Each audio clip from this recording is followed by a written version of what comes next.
Mic okay है क्या?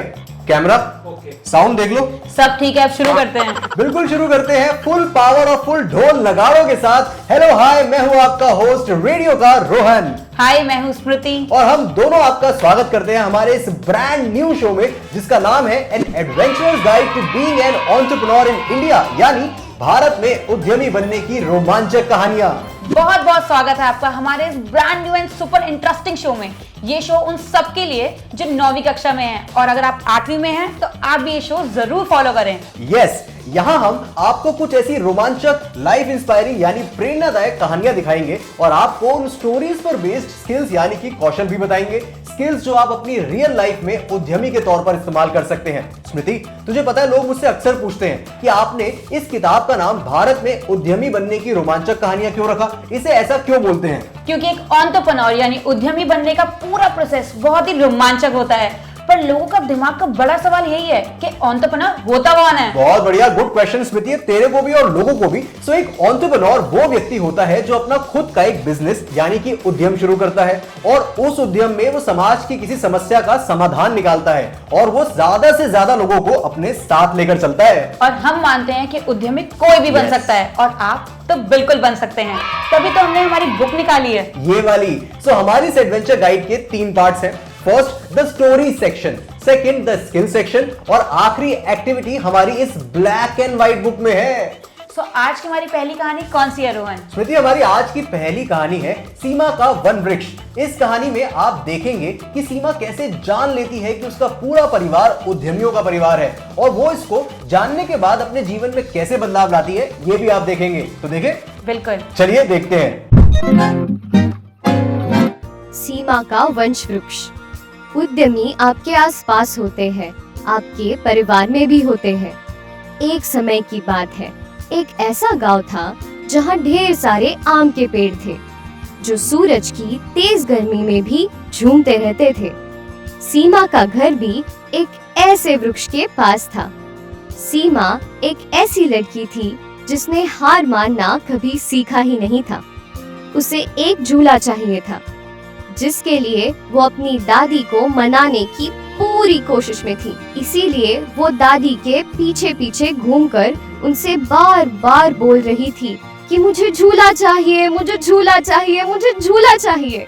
उसकी दादी उससे बहुत प्यार करती थी, लेकिन उन्हें पता था कि सीमा जिद्दी लोगों के वंश से है, जो कभी हार नहीं मानेगी। बहुत प्यार और धैर्य के साथ उन्होंने कहा, हमारे परिवार में हम ये नहीं कहते कि हम ये चाहते हैं, हम कहते हैं कि हम बनाएंगे।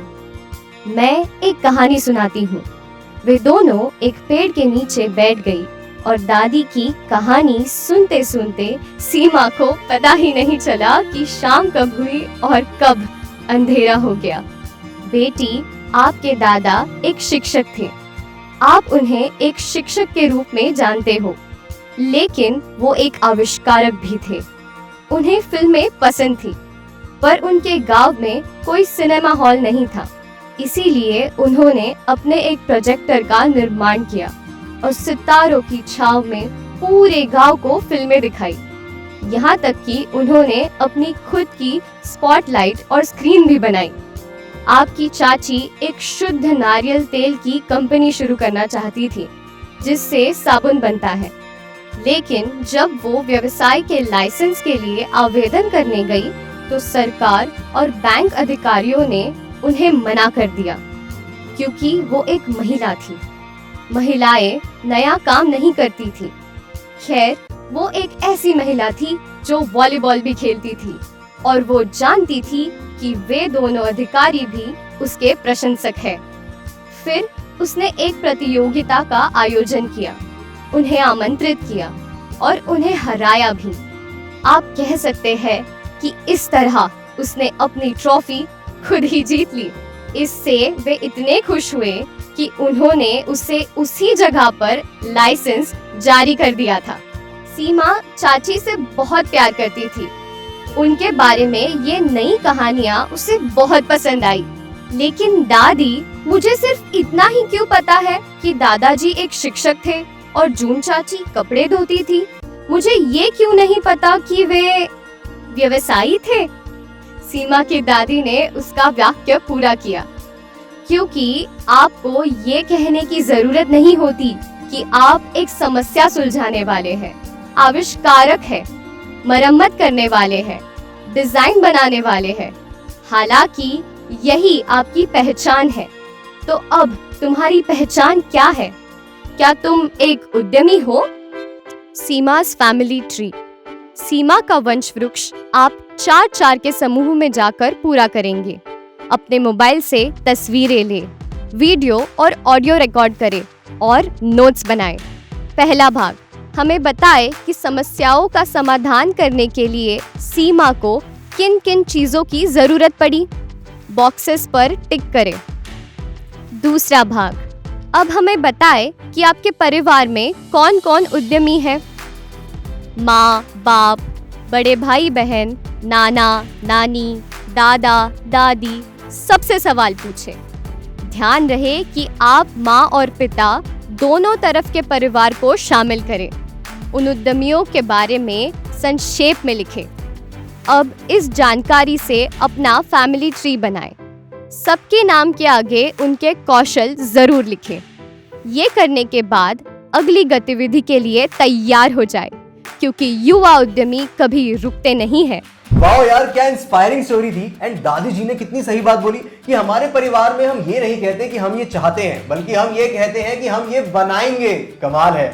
हाँ, ये हमारे इस किताब का पहला भाग था। दूसरे भाग में हम एक कौशल की बात करेंगे। इस स्टोरी से स्मृति, एक स्किल यानी कौशल मुझे लगता है जो हमें बात करनी चाहिए जिसके बारे में और डिस्कस करना चाहिए लोगों से, वो है अपने दिल की सुनना, जो आपको यहाँ स्टोरी पेज के नीचे मिल जाएगा। और अगर आपको इसका मतलब जानना है तो आपको किताब के पीछे वाले पन्नों में कौशलों के निर्देशिका में इसका मतलब भी मिल जाएगा। आप कहें तो मैं आपके लिए पढ़ दूं? चलिए पढ़ देता हूं। कौशलों की निर्देशिका यानी ग्लॉसरी ऑफ स्किल्स में अपने दिल की सुनने का मतलब है, यदि आप खुद तय करना चाहते हैं कि आपको किस समस्या को हल करना है या किस उद्यम को शुरू करना है, तो आप अपने दिल की सुने। लेकिन आप इसे कैसे करेंगे?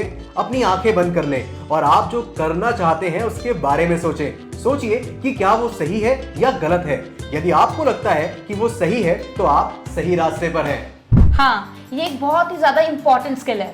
और आज की कहानी में अगर सीमा के दादाजी ने अपने दिल की बात नहीं सुनी होती तो क्या वो कभी प्रोजेक्टर बना पाते गांव वालों के लिए? बिल्कुल नहीं। सही कहा रोहन। हम सबके दिल में ख्याल आता है, पर हम इस ख्याल की आवाज को दबा देते हैं।